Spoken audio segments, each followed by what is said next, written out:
Okay, we just got back to Singapore and we are staying at it's called 21 Carpenter. It's a boutique hotel. We're paying around $290 per night. And I thought I would do a room tour. First of all, we have in here some slippers, a laundry bag. In the drawer, we have 2 different hair dryers. A Dyson hair dryer, actually, and just a regular hair dryer. First time I've ever seen that.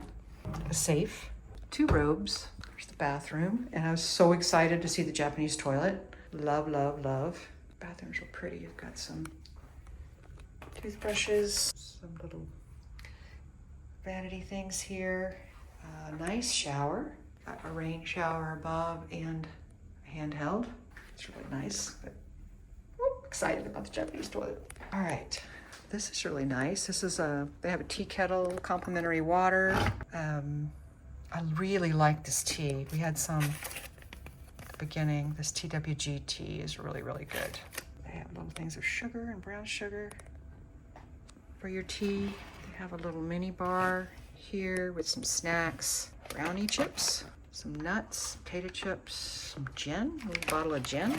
And then there's some, looks like some wine, some Coke. I'm not even sure what else is in here. Maybe a beer. Not sure on the prices yet because I haven't looked online. There is a menu you can find online. There's a little seating area and a TV. There's the bed. And by the bed, let's see what we can find here. Just the controls for the lighting, the master bedroom fan reading, and a plug, and a full-length mirror. And let's see what the window. That's our view, and that's it. That's our room tour. 21 Carpenter in Singapore.